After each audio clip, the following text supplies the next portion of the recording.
Bonsoir. Merci beaucoup à tous pour être ici et pour être intéressés dans notre projet. Bien, je vais commencer par cette phrase comme une sorte de manifeste. Être moderne ne m'intéresse pas. Et la conception des bâtiments modernes avec des matériaux brillants qui cassent la continuité de la ville ne m'intéresse pas. Au cours des dernières années, les architectes ont voulu montrer tout ce qui était possible de faire avec les incroyables techniques modernes. On a dessiné des bâtiments avec des formes impossibles et des matériaux synthétiques, verre, acier, inoxydable, aluminium, titane. Tous ces bâtiments étaient très brillants pour épater le public et pour créer des images frappantes. Je ne sais pas si vous vous souvenez de ces deux bâtiments qui apparaissent dans le film Mon oncle de Jacques Tati. Quand j'ai vu ce film pour la première fois, ça fait longtemps, je préférais tout de suite l'ancien bâtiment. Et beaucoup de gens qui ne sont pas architectes pensent comme moi. L'architecture ne se limite pas seulement à une question esthétique, elle comprend aussi plusieurs autres aspects importants, sentimentaux, tactiles, éthiques, liés à la mémoire, à la tradition et à la ville. Donc, la continuité de la ville m'intéresse. Je suis né, je vis et je travaille à Barcelone. Contrairement à la ville américaine, la ville européenne se compose de places et de rues. La ville a été construite pendant des siècles, étape par étape, par des milliers d'architectes. Notre architecture ne sera qu'une petite partie de cette ville. La tâche d'un architecte n'est qu'un petit grain de sable dans la construction de la ville. Nous devons arrêter d'être individualistes et essayer de privilégier le travail en équipe. Il ne faut pas oublier que nous concevons des lieux pour les gens. Ce sont des lieux pour travailler et pour y vivre. Il faut récupérer le vrai objectif de notre métier. Il faut, avant tout, être utile. C'est pourquoi je crois qu'il faut penser à concevoir des villes, pas des bâtiments. Je comprends l'architecture comme un moyen de construire des continuités dans la ville, la tradition et l'histoire, en parfaite harmonie avec les gens qui vivent dans ce lieu. Une architecture faite avec des matériaux traditionnels qui ont toujours été utilisés dans un endroit. Des matériaux qui font partie de la culture et de la tradition des gens qui vivent là et qui ont montré leur capacité à s'adapter aux conditions particulières de cet endroit. Nous devons non seulement répondre aux besoins de notre client qui nous a commandé le bâtiment, mais aussi aux besoins des habitants qui vivent dans la ville. Pour moi, la continuité entre l'architecture et le lieu est l'objectif principal de tout projet. Imposer une forme ou un style particulier ne m'intéresse pas. À mon avis, une fois terminé, le bâtiment appartient à la ville. Le bâtiment fait partie d'une unité indivisible. Par conséquent, l'architecture doit construire la ville, au-dessus de toutes les autres considérations. L'objectif est de construire ou d'améliorer l'espace public, en utilisant l'excuse d'un nouveau bâtiment pour définir la forme, la morphologie et la qualité de l'espace urbain et contribuer ainsi à la conception de la ville, une tâche qui prend des siècles et qui est interminable. Je vais parler un peu de l'importance de l'espace vide dans nos projets. Nous ne devons jamais oublier cette phrase de Lao Tse. L'architecture n'est pas seulement 4 murs et un toit, c'est aussi et surtout l'air qui reste dans l'espace que ces murs renferment. C'est pour ça que nous pouvons dire que pour tout projet, ce qui n'est pas construit est beaucoup plus important que ce qui est construit. Une ligne tracée sur un papier ne dit rien. Deux lignes peuvent signifier un mur, mais cela signifie peu aussi. Mais quand nous dessinons deux murs délimitant un espace, alors cet espace blanc, au milieu, peut représenter l'architecture. Donc l'architecture réside précisément dans ces espaces en blanc. L'espace entre deux bâtiments, c'est-à-dire la rue et la place, définit vraiment nos villes. La ville est construite par des vides, comme cette place dans le centre de Barcelone, appelée Place Reial. Cette place construite au XIXe siècle est née après la démolition d'un ancien couvent. Construire une place, c'est vider une partie de la ville. Il y a des artistes qui ont travaillé dans ce sens. Prendre un morceau de matériel et le travailler en faisant des trous. Comme Chillida, un sculpteur espagnol qui a fait beaucoup de dessins avec le blanc du papier.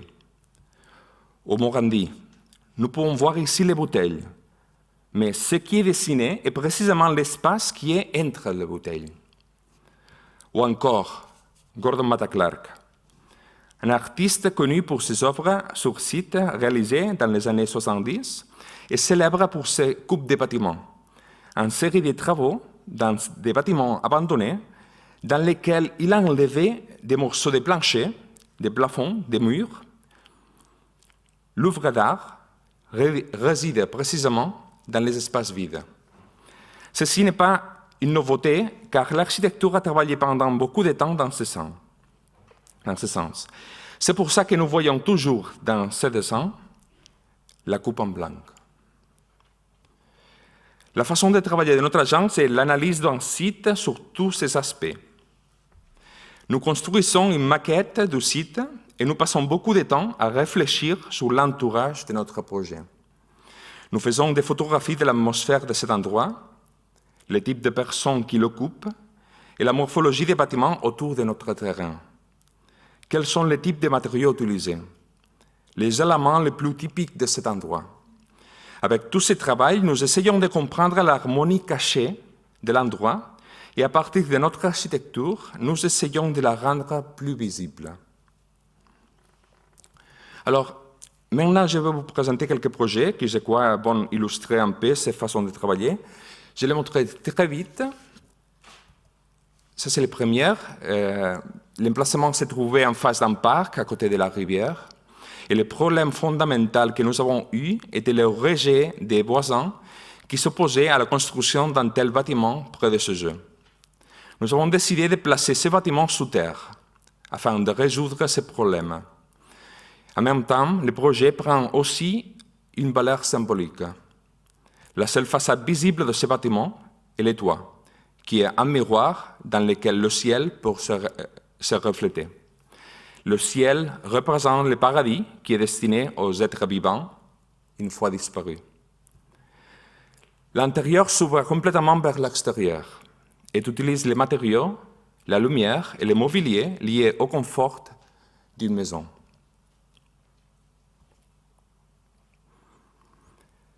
On peut voir ici le même programme avec une forme complètement différente. Nous n'avons pas eu besoin de nous cacher parce que nous étions au cimetière. Et nous avons cherché ici une vision plus optimiste de la mort. Nous avons trouvé une phrase du sculpteur Oteiza qui disait que les cimetières doivent être dessinés comme les aéroports d'où l'on part pour aller au ciel. Nous avons conçu un bâtiment qui flotte dans l'air entre la terre et le ciel. On doit monter un peu pour une petite rampe pour pouvoir entrer et rendre visite à l'ami avant qu'il s'en aille. À l'intérieur, il y a une cour avec de l'eau qui aide à offrir un espace de calme et de silence. Tout est en blanc pour rappeler cet optimisme et le ciel.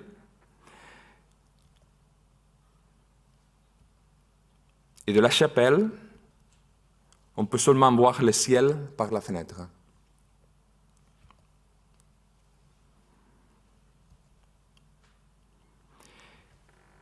Ici, l'emplacement est un espace triangulaire que la ville veut transformer en un nouvel espace public. Les espaces publics ont les caractères de leur bâtiment, donc nous avons pensé que nous avions besoin de façonner ce bâtiment avec les caractères d'une église, avec une proportion verticale et une image très forte. Les façades se composent avec des lamelles de béton. On a essayé de laisser une certaine distance entre elles et on a voulu orienter les lamelles dans des sens différents pour pouvoir profiter de certaines vues. De cette façon, nous aurons un bâtiment transparent de l'intérieur, mais un bâtiment opaque de l'extérieur.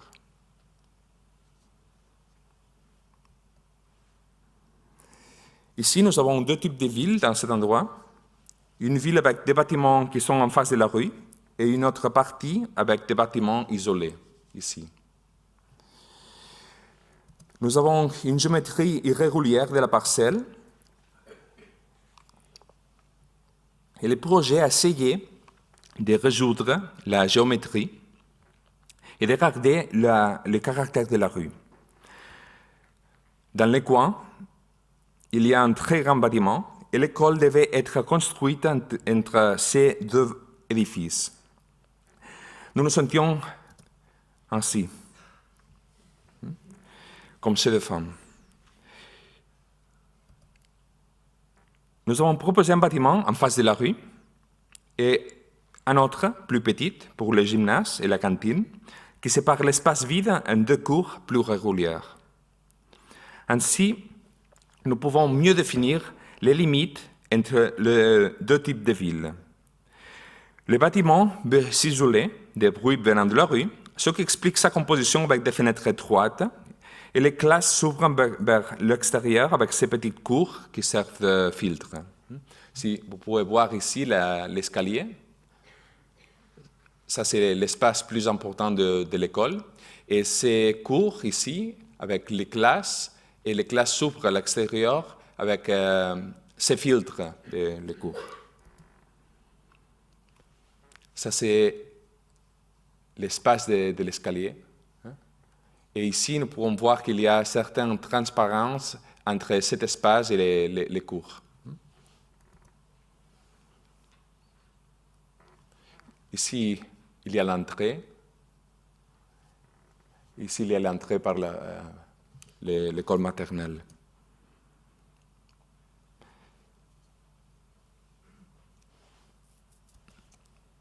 Nous pouvons voir ces fenêtres étroites qui ferment les bâtiments. Et à l'intérieur, il y a la même façade, mais avec un autre matériel.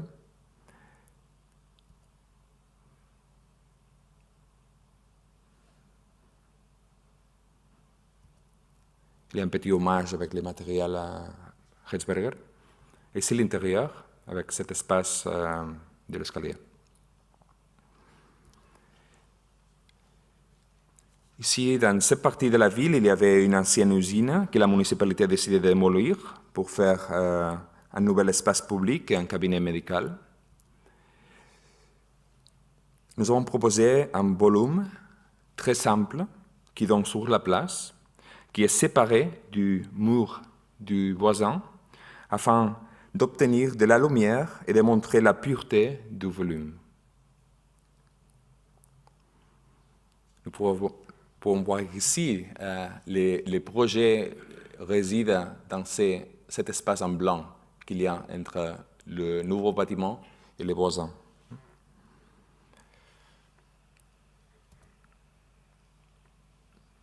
Ici, nous pouvons voir un des niveaux avec les cabinets médicaux. Et tous les cabinets médicaux peuvent ouvrir fenêtres à l'extérieur avec certaines privacités. Et ça, c'est les rez-de-chaussée qui arrivent jusqu'au mur voisin. Et nous pourrons voir ici qu'il y a 7 piliers qui séparent l'entrée principale, le cabinet médical, de la place.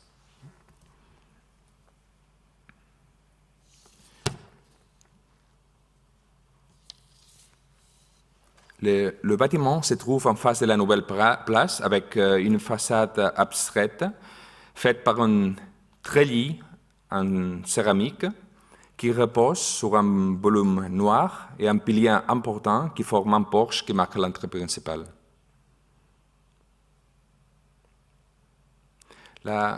Les façades appartiennent à l'espace public, pas au bâtiment.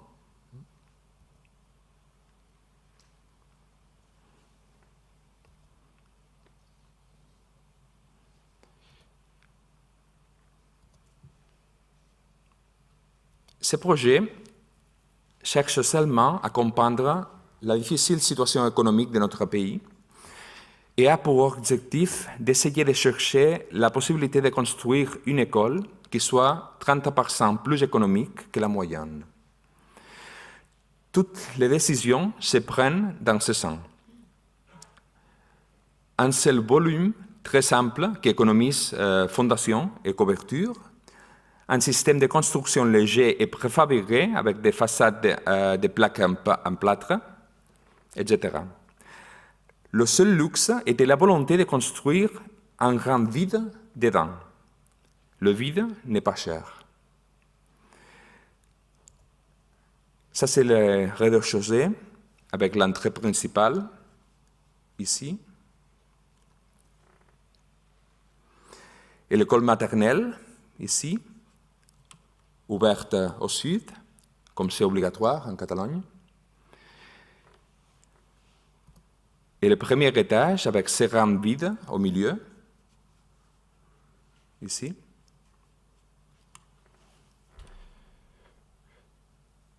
Ici, dans ces rames vides, c'est où se sont produites toutes les activités collectives de l'école. Et le gymnase, ici, en continuité avec cet espace, est lié à la cour par une rampe extérieure. Et après, il y a la décision importante de peindre tous les bâtiments avec la même couleur pour cacher cette extrême simplicité. Tout est en vert, l'extérieur et l'intérieur, les sols, les plafonds, les murs, l'escalier, les fenêtres, etc. Les seules couleurs qui apparaissent sont apportées par les enfants.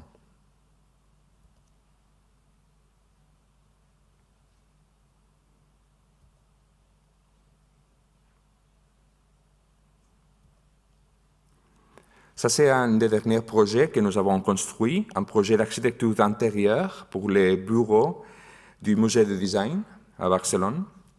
Le musée est dans ce nouveau bâtiment que vous voyez ici, créé par des architectes MBM, Oriol Boigas. Et le concours que nous avons gagné nous demande de dessiner un espace pour le travail dans cet intérieur sans toucher les sols, ni les plafonds, ni les fenêtres, rien. Nous avons fait une réflexion sur les espaces que nous trouvions confortables pour y vivre et y travailler, et nous avons conclu que l'accumulation et la densité des objets, des couleurs et des textures offrent un espace agréable et confortable, comme on peut le voir sur cette image de la maison des Ames. Nous avons alors pris les papiers peints comme motif du projet parce qu'il est lié au graphisme et à l'architecture d'intérieur et parce qu'il parle de la continuité avec la tradition et l'histoire. Ça, c'est le plan avec le lieu de travail. Ici, vous pouvez voir tous les lieux de travail. Ici, il y a les bureaux fermés. Dans cette partie, il y a ce que nous disons la rue. Ça, c'est l'entrée au bureau. Et ici, il y a les classes.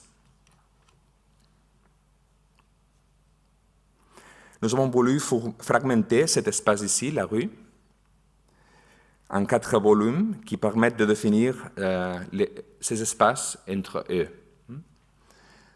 Il y a différentes entrées en ces volumes et bureaux fermés aussi. Alors, nous avons construit un collage de différents papiers qui transforment complètement l'intérieur de la première image que nous avons vue et propose un espace agréable pour y travailler.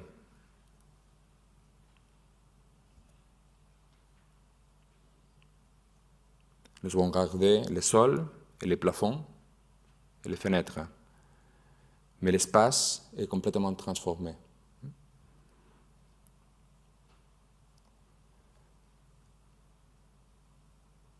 Ça, c'est la rue, avec ces volumes qui cassent la continuité, et ça, c'est l'espace de travail. Il y a transparence entre la rue et l'espace de travail.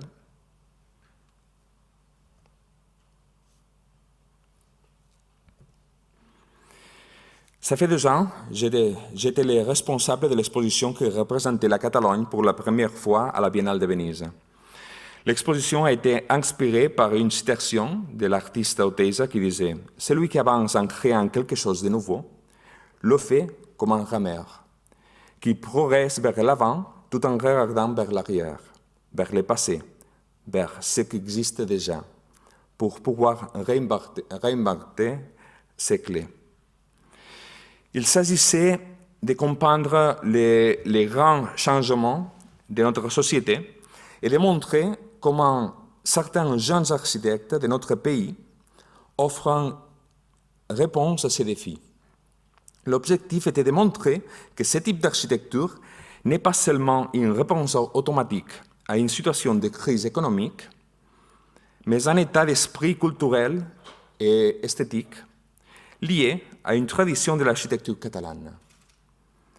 C'est une architecture sobre, qui utilise des matériaux très simples, avec un fort engagement social et éthique. C'est l'architecture d'une génération qui cherche à revenir aux valeurs de l'architecture traditionnelle. Nous avons réalisé qu'il y a maintenant plusieurs jeunes architectes qui travaillent de la même façon. Nous pouvons définir ces ressemblances en 4 points. Le lieu, un grand respect pour l'endroit où se trouvent les projets, des projets qui veulent se camoufler pour se fondre dans leur environnement. Éthique, une architecture créée en collaboration avec les habitants pour qu'elle soit utilisable et confortable. Les techniques de construction sont choisies sur la base des possibilités de la technologie disponible. C'est une architecture qui évite d'imposer ses lois à ceux qui vivent en elle, en cherchant plutôt à comprendre leurs besoins pour construire un espace de vie confortable. Matérialité poreuse, avec un intérêt pour le retour à des matériaux de la terre, comme la céramique et la pierre, textures perméables qui auront une patine de lâche avec le temps et qui vieilliront comme leurs habitants. Architecture qui évite des matériaux synthétiques qui peuvent affecter l'harmonie d'un lieu. Essence et tradition, autolimitation formelle et économie des ressources. Une architecture qui cherche à être essentielle, afin de réaliser seulement ce qui est fondamental et indispensable. Bâtiments et espaces sans revêtement inutile. Il y a ici quelques images de l'exposition et de quelques-uns des projets. Je suis sûr que cette exposition que j'ai organisée a influencé les projets que nous sommes en train de faire maintenant dans notre agence.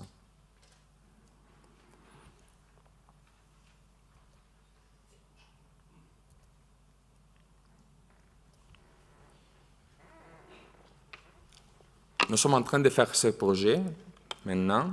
C'est un ancien stade de football qui a été démoli et qu'on utilise comme un parking.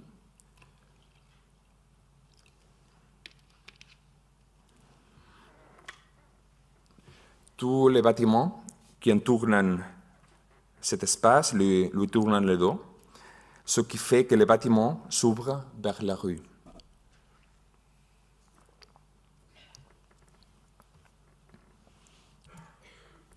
Nous nous sommes inspirés du projet de l'église de Vigevano en essayant de configurer avec la forme de notre bâtiment, l'espace public qui est en face.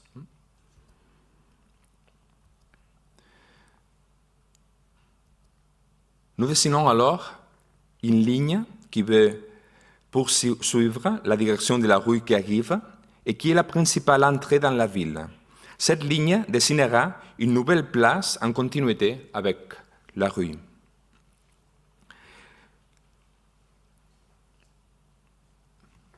Les projets, en fait, c'est cette façade qui donne de la forme et délimite l'espace public, le vide.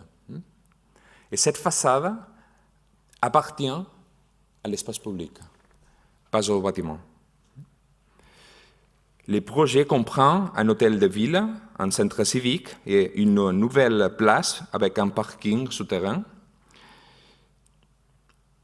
Pour nous, la partie la plus importante du projet est la place. Et le projet a pour objectif de créer une nouvelle façade pour les nouveaux espaces publics en continuité avec la rue. Cette façade, comme d'habitude, appartient à l'espace public et pas au bâtiment. Vous pouvez voir ici la forme du bâtiment qui est un peu bizarre ici. Il faut la voir dans la maquette.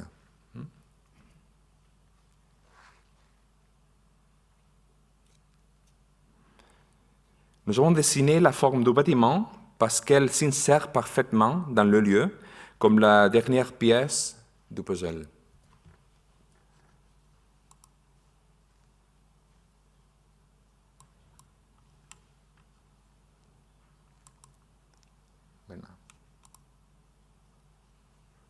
Je voudrais seulement montrer que toutes les rues qui arrivent à la place arrivent au-dessous du bâtiment.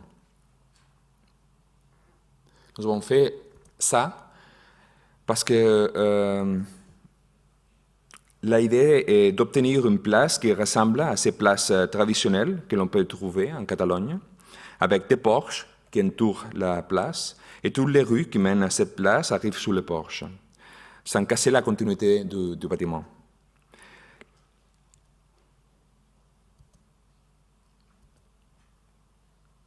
Ça, c'est une image.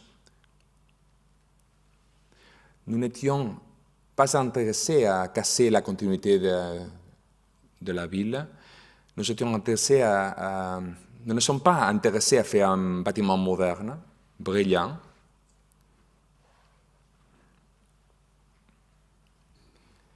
Et nous pouvons voir ici, nous voyons le rez-de-chaussée avec l'hôtel de ville ici et toutes les rues qui arrivent au-dessus le bâtiment.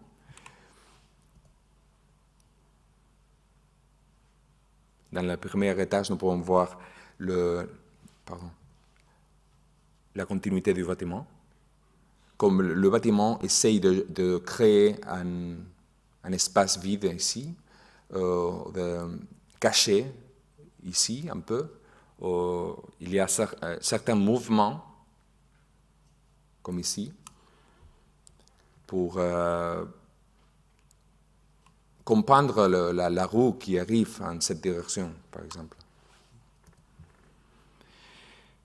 Et les toitures en pente essayent de trouver une parfaite harmonie avec le bâtiment situé aux environs.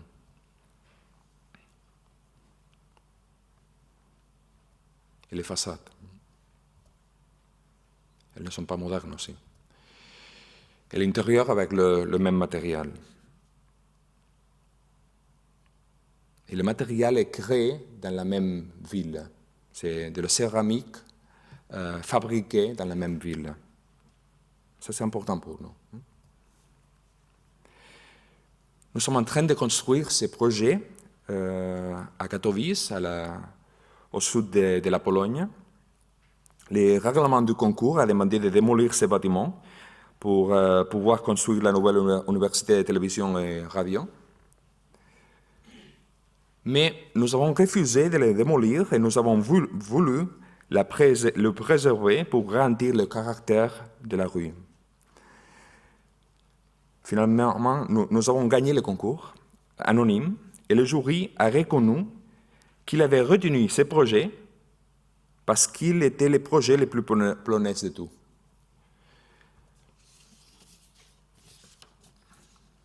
nous avons placé un bâtiment en face de la rue, de façon très simple, et nous avons dessiné un petit bâtiment avec un cours à l'intérieur.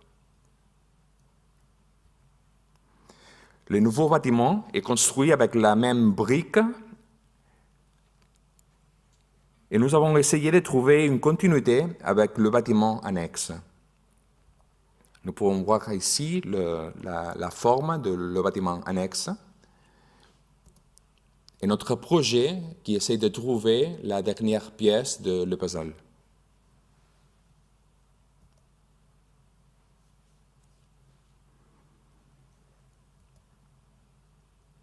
C'est la façade en continuité.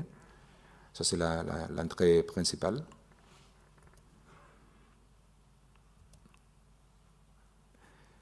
Et ici, nous pouvons voir comme nous avons dessiné les projets. Au rez-de-chaussée, le projet veut construire une cour centrale et une série d'espaces extérieurs qui sont attachés à d'autres espaces voisins. Ici, nous pouvons le voir un peu mieux.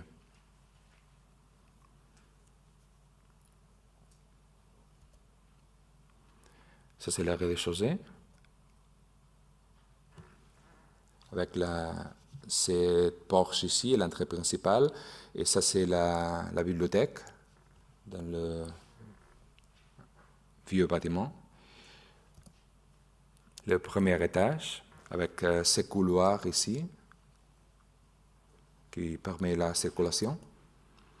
Et cet escalier, pareil à l'escalier de l'école de Granollers. L'intérieur de la bibliothèque, le coupe avec cette bizarre forme. Ça, c'est le coupe pour le cours. Et nous pouvons voir notre fois que la forme du projet est isolée, sans qu'on puisse voir tous les bâtiments qui sont autour, est un peu bizarre. C'est parce que nous avons dessiné le bâtiment de façon précise pour trouver sa vraie place dans le lieu.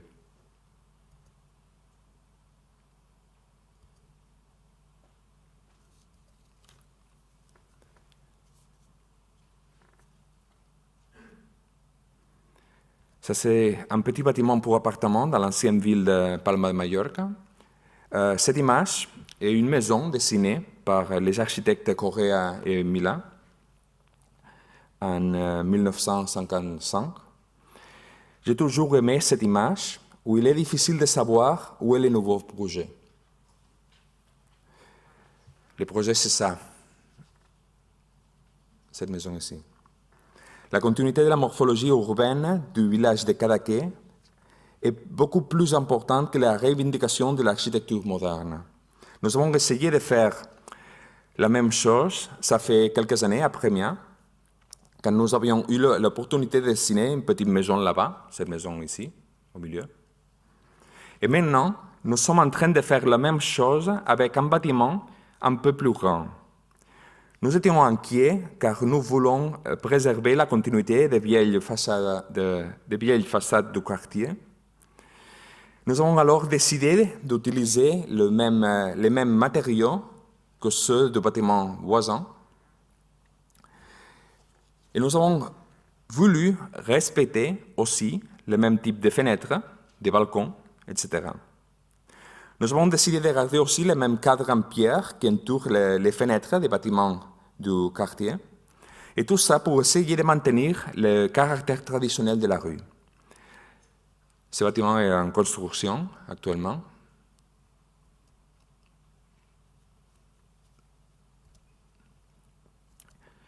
Et ce projet aussi, nous sommes en train de le construire maintenant. Nous allons finir le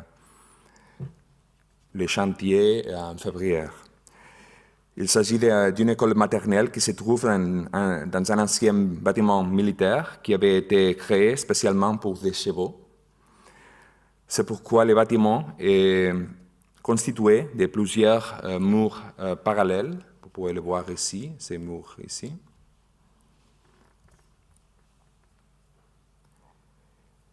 Alors, nous avons gardé ces murs en coupant seulement la partie inférieure Et le projet consiste à créer un vide qui aura la forme d'une croix. Et dans ce vide, nous voulons placer les activités collectives des enfants. Pour former cet espace, nous avons ajouté une partie supplémentaire, c'est les dessins ici, et l'entrée se trouvera ici, dans cette partie supplémentaire. Vous pouvez voir ici les classes et cette vide avec cette forme en croix.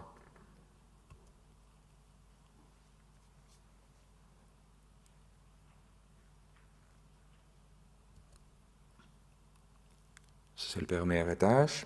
Nous avons décidé de combiner des fenêtres de différentes hauteurs et de différentes couleurs. Certaines d'entre elles seront des miroirs. Par exemple, c'est ces deux fenêtres ici.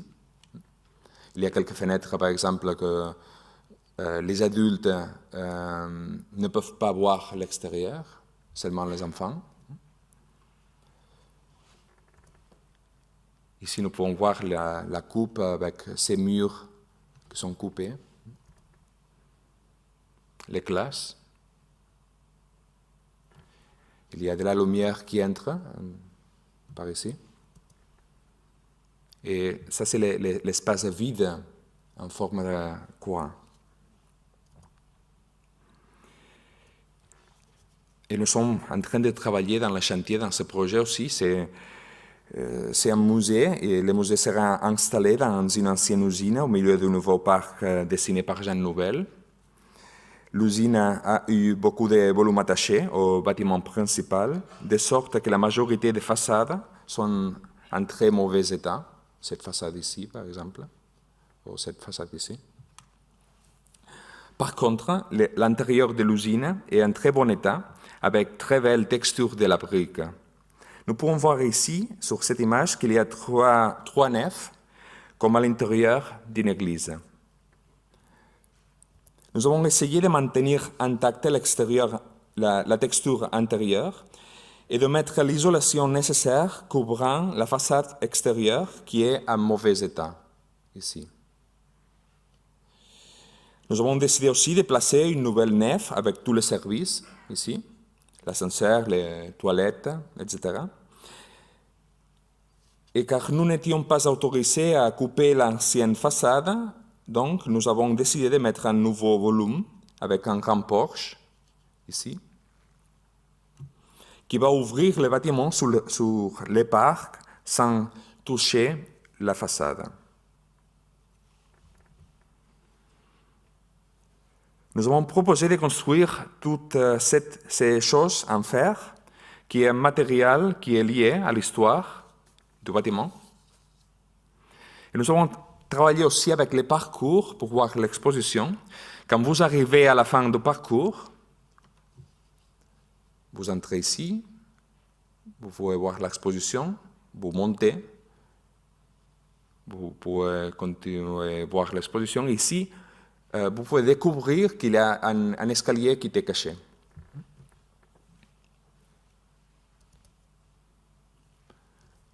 C'est le rez-de-chaussée, le premier étage et quelques images de l'extérieur. Tout le projet est avec le même matériel, le fer galvanisé. Ça veut dire le sol, le plafond, tout. Ici, nous pouvons voir cette partie du projet avec l'isolement et le fer. C'est l'entrée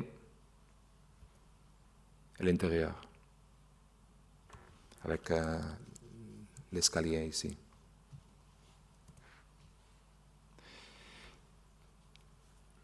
Pour préserver les murs, on a décidé de placer toutes les installations sous terre et toute l'énergie se concentre dans ces piliers que vous pouvez voir ici.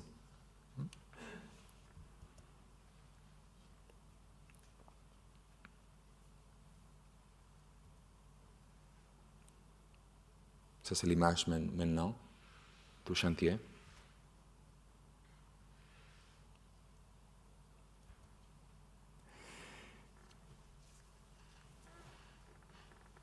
pour finir, je vais parler de le musée Camframis. Camframis était l'une des premières usines qui a été créée ici, dès le début du siècle. Vous pouvez voir ici Camframis. Il n'y avait pas de ville à ce moment. Et il a pris les lignes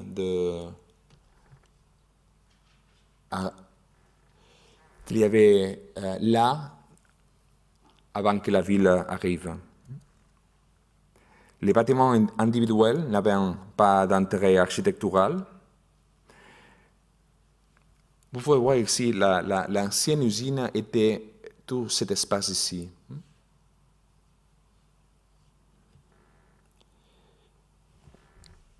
Et le plan directeur a décidé de garder 2 de ces bâtiments, ce que vous voyez ici en rouge. Ça, c'est le plan directeur, avec tous ces bâtiments modernes très hauts et les 2 bâtiments de Camframis ici.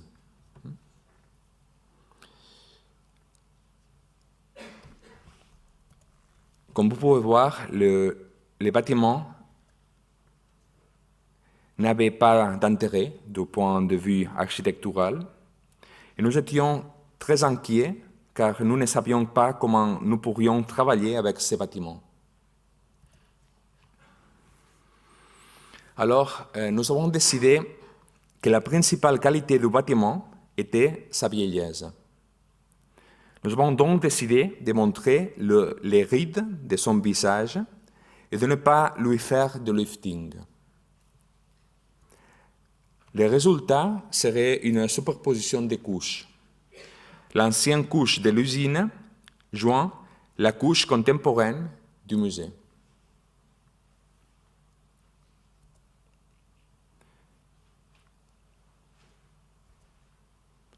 Nous avons décidé aussi de placer un nouveau bâtiment pour ici, pour connecter, pour lier les 2 nefs et construire un grand espace public, cet espace ici. Cet espace, c'est vide au milieu et les protagonistes, le principal espace du projet. Et cet espace public s'utilise comme une salle extérieure pour les fêtes et les actions artistiques. Ça, c'est le premier niveau et le deuxième. La maquette. Ici, nous pouvons voir ces contrastes entre la modernité qui entoure les musées et les musées comme une oasis au milieu de cette modernité. Nous avons conçu le jardin comme une forêt qui cache les bâtiments.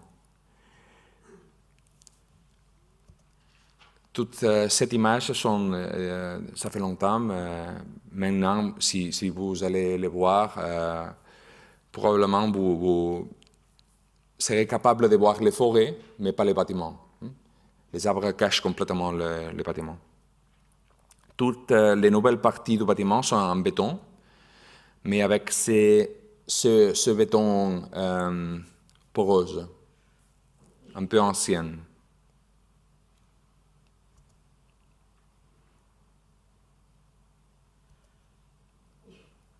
Maintenant, tout est en vert. Pour voir ici la texture du béton, qui était très important pour moi.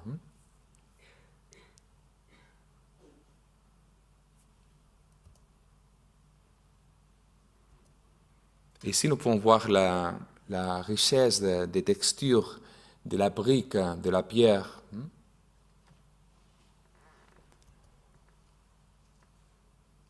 Les jardins. Il y a beaucoup de gens qui me disent ce jardin était là avant votre projet. Et c'est très joli parce que vous avez vu la première image où tout cette part était l'ancienne usine.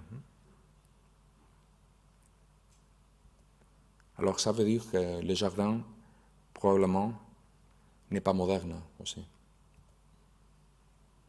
Ça, c'est cet espace au milieu.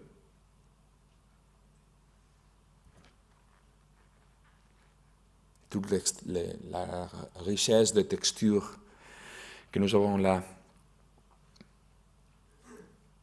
Ça, c'est un musée de peinture et le propriétaire, la fondation, me demandait de fermer toutes les fenêtres. Ça, c'est très difficile de faire. Et pour cette raison, nous avons essayé de garder la position de ces fenêtres qui n'ont pas un très bon ordre, hein? Ils sont désordonnés.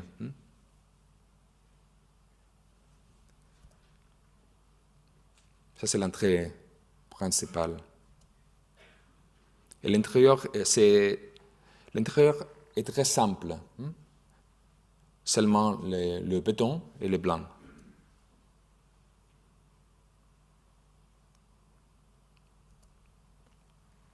Toujours le même matériau qui fait l'extérieur fait l'intérieur.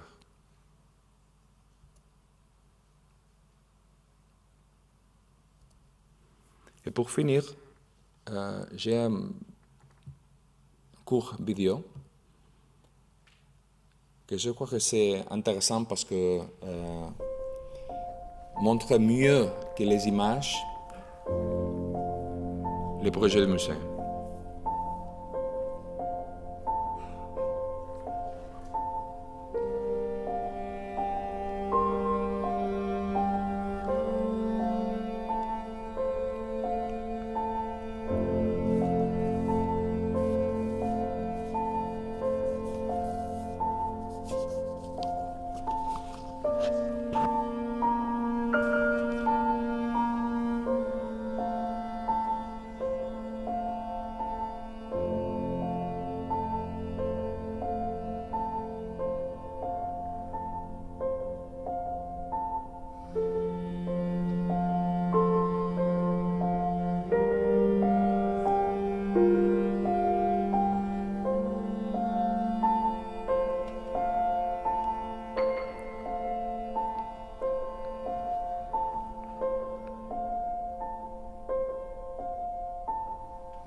Merci beaucoup.